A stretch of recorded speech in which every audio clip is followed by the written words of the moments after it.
It was the 90s, and we were at the fall festival, and there was this game where you threw darts at balloons, and the prize was either these weird mirrors with heavy metal bands, or you could also pick a goldfish. And I really wanted the goldfish, and I popped a balloon, but my friend was like, "Don't pick a goldfish, are you gay?" So I was like, "No," and I picked the Twisted Sister mirror. But actually, I wanted the goldfish. I just didn't want anyone at the fall festival to think I'm gay. But looking back, I wish I had been brave enough to be myself at the fall festival, being gay with the goldfish, being gay with the goldfish. Sing it with me, gay with the goldfish, being gay with the gold. That window is open, and there's two guys who could totally hear me. When I was a kid, my grandma had this weird lamp that had a little naked lady statue with wires around it and oil dropped down the wires, and it looked like rain. It was a rain on the naked lady lamp, and I loved it.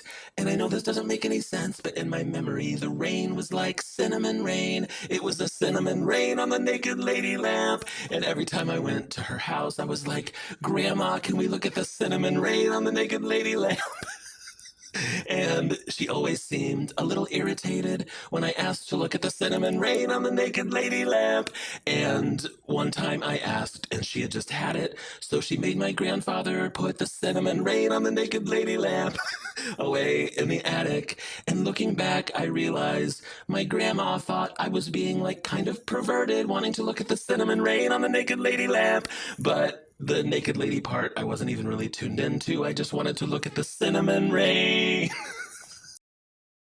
When I was like in the sixth grade, I was told I needed to tweeze my eyebrows. So I found some tweezers and I tweezed my eyebrows, but then I think I over tweezed the right eyebrow, so everything looked really bad and uneven.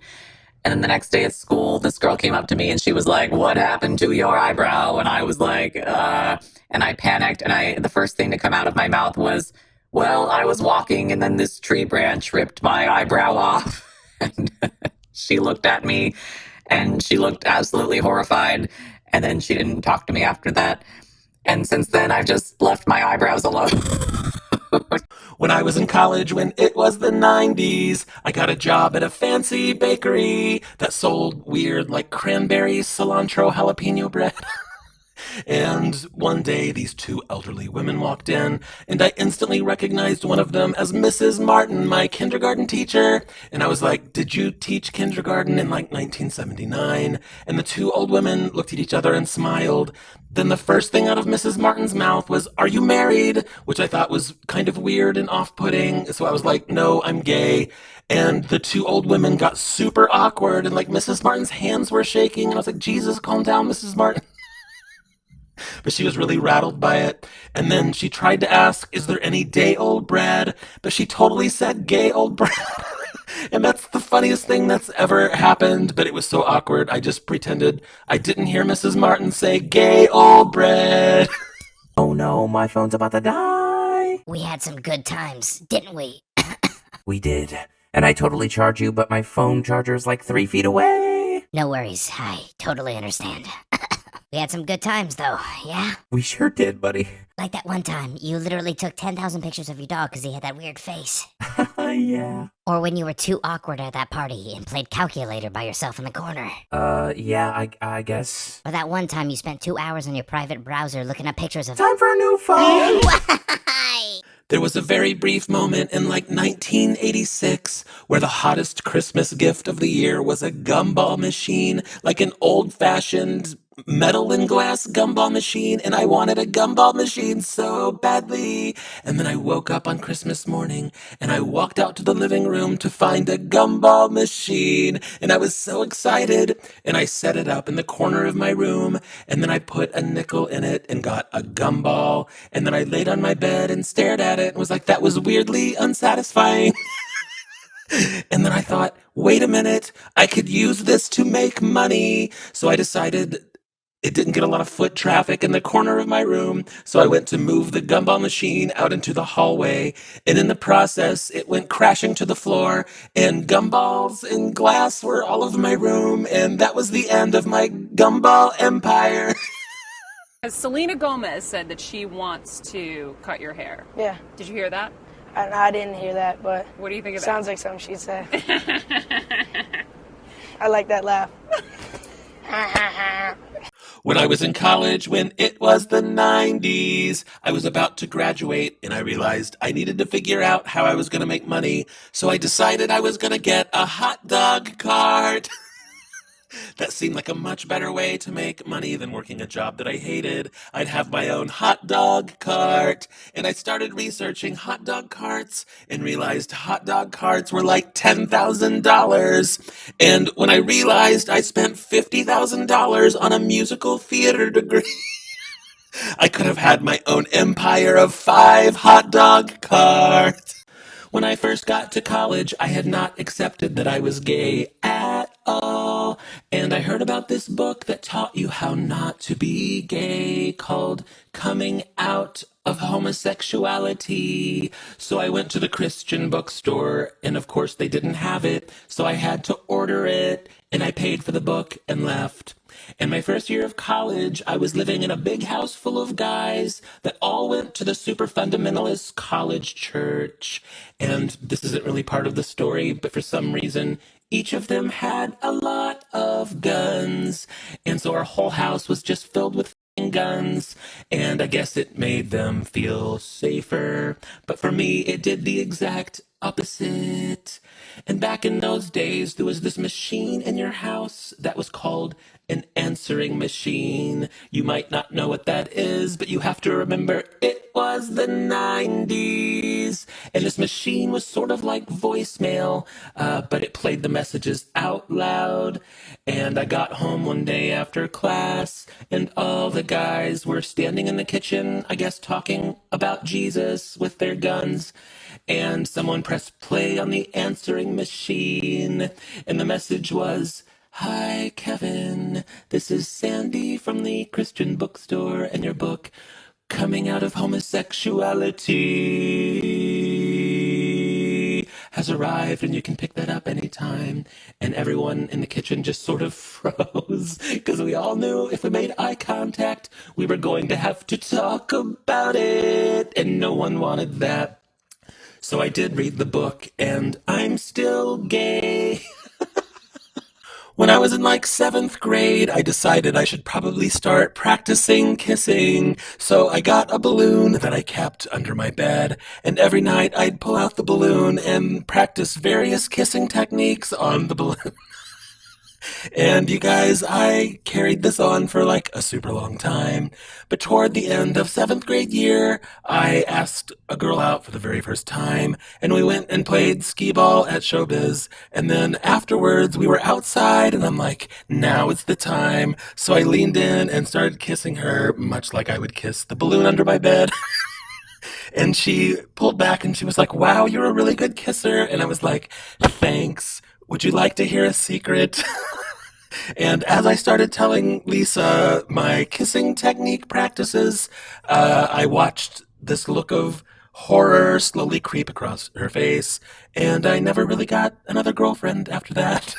When you're vulnerable, you're really able to love someone else. When you feel the shame, it just causes pain. So learn to love yourself. Become the knight of the night without any armor. Go with the flow, it'll make you stronger. Blow up the moon with your magic power. 'Cause the world's gonna end within the hour. So might as well love yourself. When I was like 14 years old, my super fundamentalist church put on one of those haunted houses that simulate going to hell. And they got this big order of mannequins to use for body parts. And I thought the mannequins were cool, so I took one home and put clothes on it and set it up in the corner of my room. And then one night, after everyone had gone to bed, I put on a Janet Jackson tape.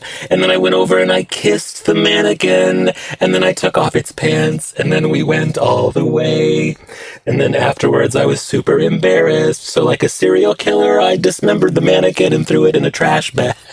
And then I don't know why I didn't just throw it away, but for some reason I hid it in the garage and then just sort of forgot about it. And many years later, my parents moved out of that house and they never said anything. You know what I like about staying in bed all day? Nothing can hurt you. It's just you, yourself, and the monster under your bed. I'm friends with the monster that's under my bed. He doesn't eat me, we play Minecraft instead. We like to gossip, and he says stuff like, cause he's a quirky guy. Just found out he's evil, so I should probably go outside. I still love my bed though. Only sexy people sleep. Only sexy people eat. Only sexy people breathe. 'Cause they're sexy.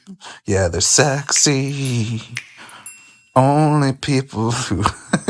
You gotta be nonchalant. Step into your favorite restaurant. Jump onto the table and just flaunt your sickest dance moves, that's what they want. Don't let them catch you, they're on your tail. You can't afford to go back to jail. Will they catch you? No, they shan't, because they're just regular chalant. When I was like 9 years old, I said to my grandma, Grandma, why do they call it your public area? And she was like, what are you talking about? And I said, your public area. And then I pointed to my public area. And she was like, that's your private area. And I was like, no, it's not. I saw it in a book at school. It's your public area. And she was like, well, you should keep your public area private. And when she said that, I thought she had just said the most like brilliant phrase of wisdom. So the next day in school, I thought, I'm going to drop my grandma's wisdom on this classroom. And I was like, I have something I want to share that my grandma said. She said you should keep your public area private. And then the whole room was kind of quiet, including the teacher. And I thought, we were just sitting there basking in my grandma's wisdom. You should keep your public area private.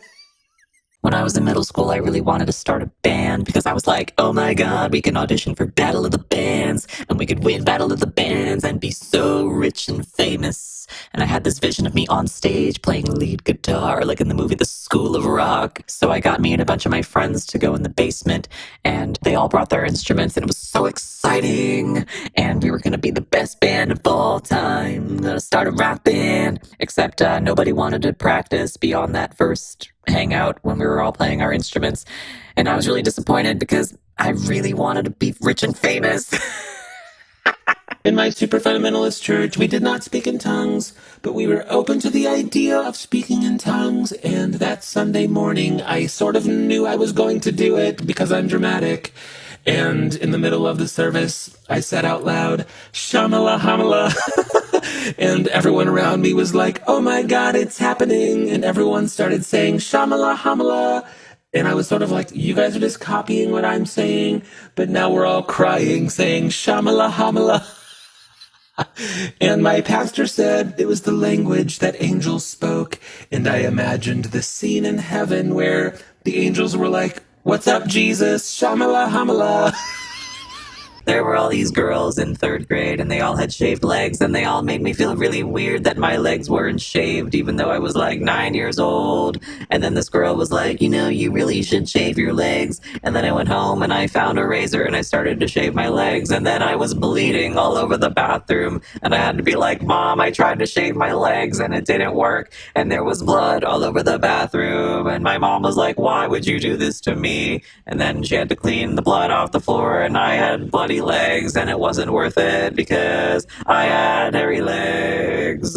When I was a kid, I was known to be a sleepwalker, but not as much as everyone thought I was, because I would wait till everyone went to bed, and then I would sneak out into the living room to watch Cinemax after dark.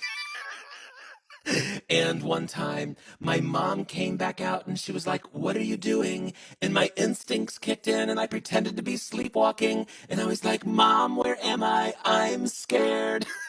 And she was like, go back to bed. And then I was like, oh my God, that totally worked. And so now every night I'm sleepwalking around the television.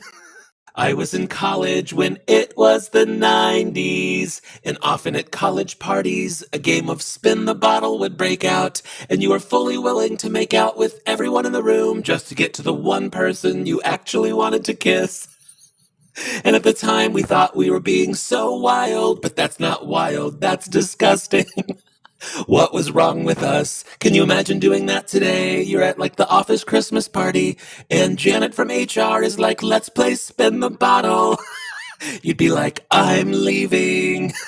This morning I woke up and I was trying to be healthy, so I went into the fridge and got some strawberries, because I really love strawberries, yeah. Then I put them in a Tupperware to bring to work, and I got to my desk and I figured now is the time to have some strawberries. So then I took a bite out of one and it was really delicious. And then I look back on the Tupperware and I see this tiny green spider just staring at me. And I looked at it and I almost screamed, but I was at work and it would be really inappropriate to scream at work. So then I got really upset and I was looking at the Tupperware and I noticed that the spider had created an entire ecosystem and community in the Tupperware. And I felt bad about destroying its ecosystem, so I just threw the whole Tupperware away. When I was like 9 years old, we had a movie theater in my hometown called Studio Art, and it said on the sign that they showed adult movies, and I was very intrigued by that. So every time we would pass it, I would be like, Mom, can we go to Studio Art?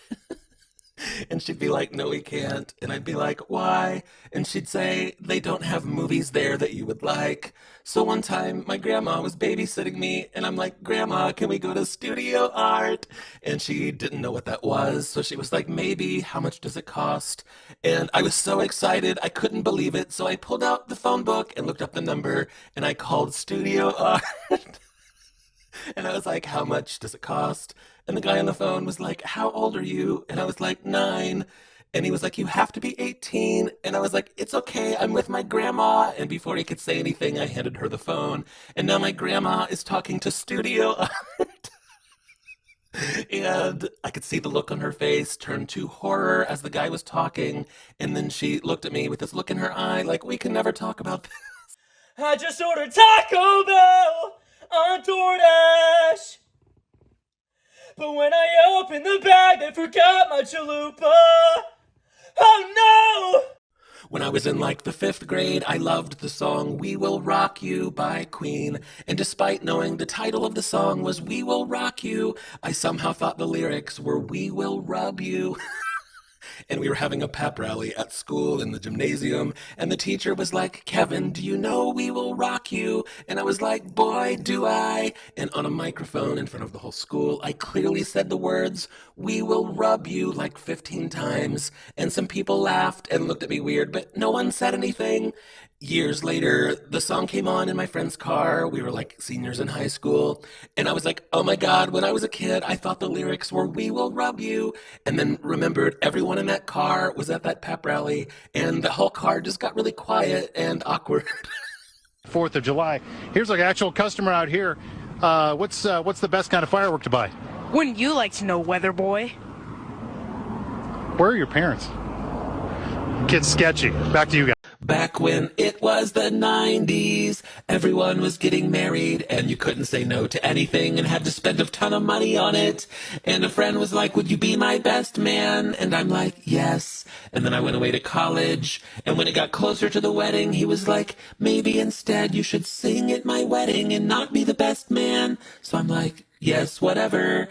And then they picked this creepy song called When the Three of Us Unite, meaning the couple and God, but I'm singing it, so it's like when the three of us unite.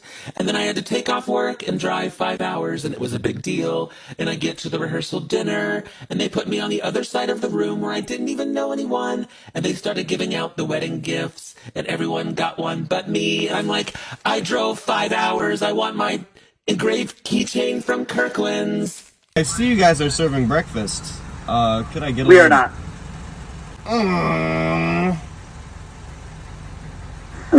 If you're depressed, just add some zest. Got trouble with a bestie? Add that zesty. Yippee! You failed your test, so add that zest.